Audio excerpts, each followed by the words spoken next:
Chapter 9 is about finance, and I encourage you to look for the answers to these learning objectives as we move through the lecture. So, what motivates financial decisions? First, we need to know what financial capital is, and the key word there is the fund. It's the funds that a business needs to buy assets and to finance its operations. Then you have the term finance. This is the area of business that is concerned with finding the best sources and uses of financial capital.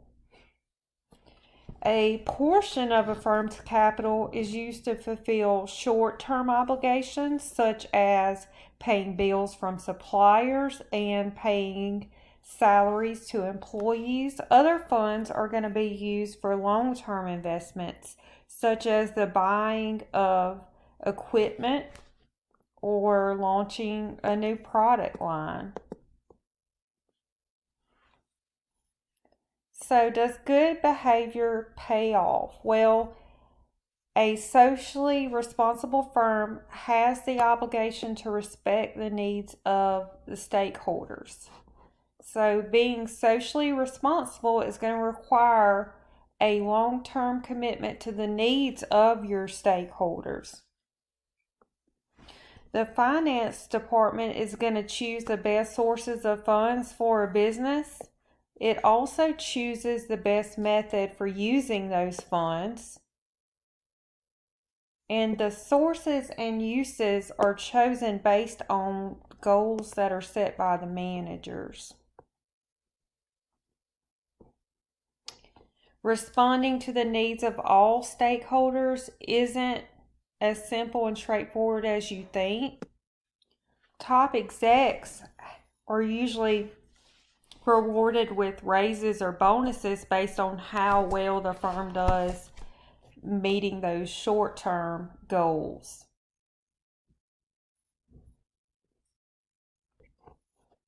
So here we have the definition for risk and the definition for risk-return trade-off, and I'll let you read those.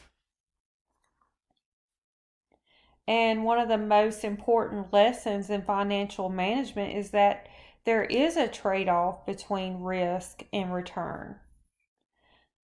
Financial managers, they want to earn an attractive rate of return for their shareholders, but they have to realize that the higher the expected return that they seek, the more they're exposing their company to risk.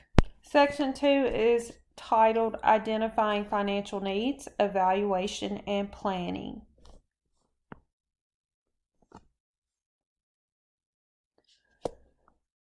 So we can use ratio analysis to determine strengths and weaknesses. This is used by financial managers, and the analysis calculates the ratios that help compare the major accounts listed in the firm's balance sheet and the income statement.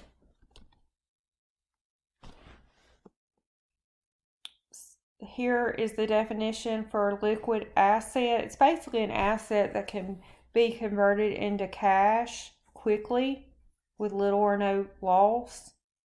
And then there are liquidity ratios.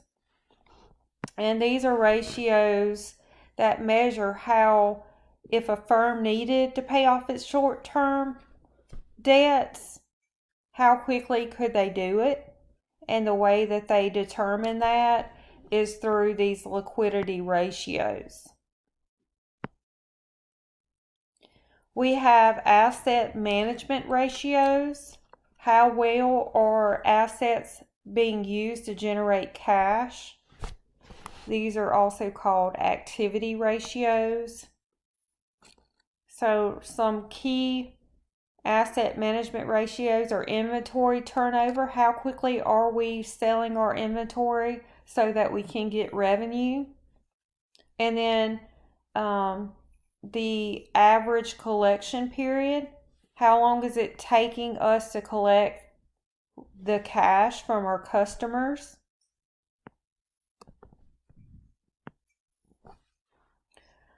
Financial leverage is how the use of debt in a firm's capital structure. How much debt are we using?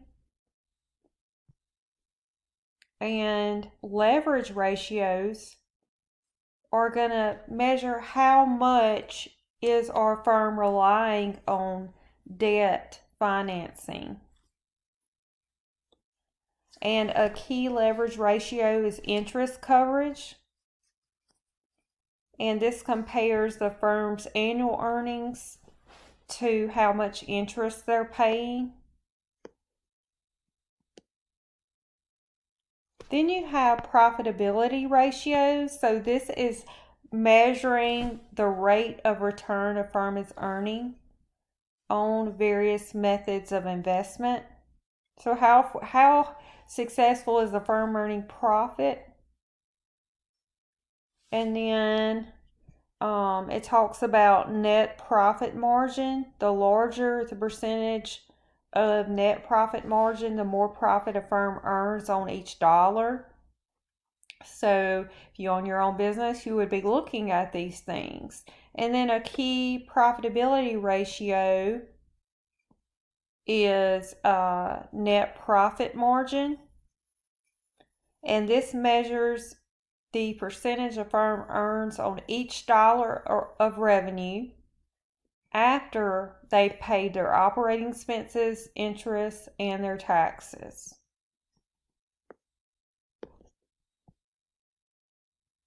And then we talked about budgeted income statement and budgeted balance sheet in the previous chapter. Remember, budgeted income statement is going to look at sales and expenses. So we're projecting what we think are how many sales we're going to have, and we're projecting our expenses. And then your balance sheet is projecting the amount of assets the firm's going to use and how they're going to finance those assets. Budgeted balance sheet has, remember, assets and liabilities on there and your owner's equity. This is often called a pro forma income statement and a pro forma balance sheet. The cash budget is a detailed forecast of future cash flows. This is going to help managers identify if they're going to have a shortage of cash or a surplus of cash. If they're going to have a shortage, then this is going to help management decide how much funds they're going to need and where they're going to get it from. And then if there's a surplus, this is going to help management decide what loans they should pay off or if they should invest in assets. Okay, finding funds. What are the options?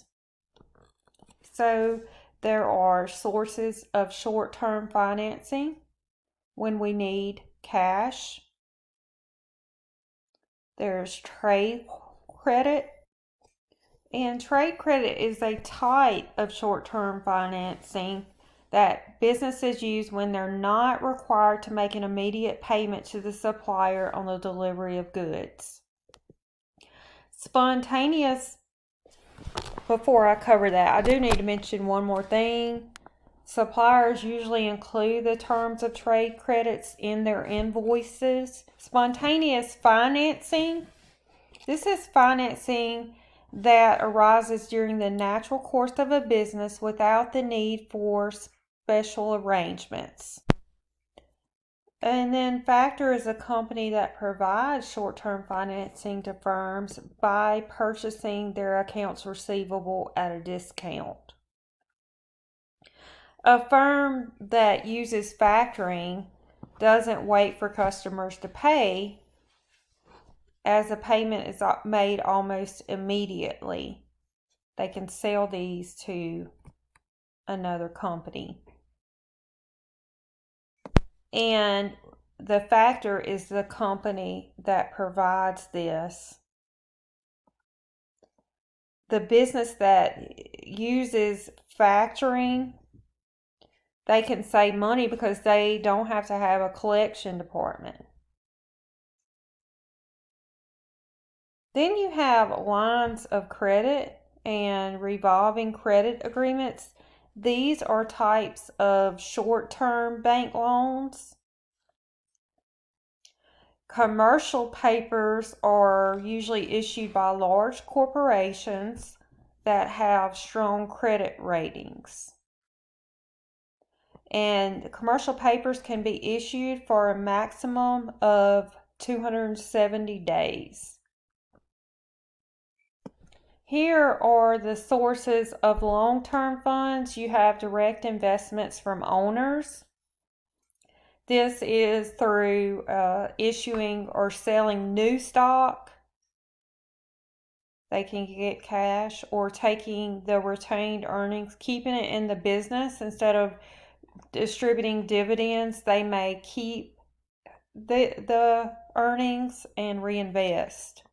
Then you have long-term debt, borrowing from banks and other lenders, and you can issue bonds.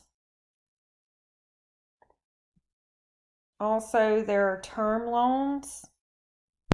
Term loans usually have covenants, which is a restriction lenders impose on borrowers as a condition of providing the long-term debt.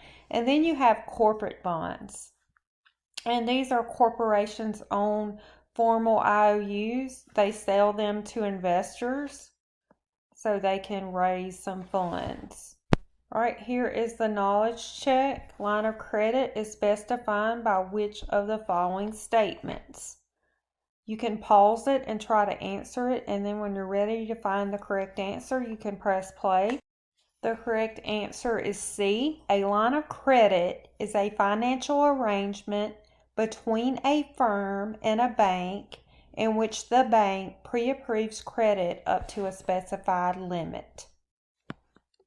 Section 4 is about leverage and capital structure. How much debt is too much? You have financing through equity or through debt. Equity financing is provided by owners, and debt financing is provided by creditors and lenders. Your capital structure refers to the extent which a firm depends on different forms of debt and equity to meet its financial needs. So equity you can think of is you raise money by selling stock, new stock, or you use your earnings and reinvest those. Debt would be provided by creditors. So the mix of these two is called your capital structure. So here are some pros of debt financing and some cons. I will say, I'm not going to go over all these, but I will say a pro is that the interest payments are tax deductible. And then a con would be that you have to make fixed payments. As far as equity, you don't have to pay them back. When you issue stock, you don't owe them anything. But with that, you don't get the tax benefit. Firms that rely a lot on debt in their capital structure are said to be highly leveraged. And in the next video, we'll talk about how financial leverage affects the return on equity. We're going to look at two companies, Equity, and then over here we have Owes More.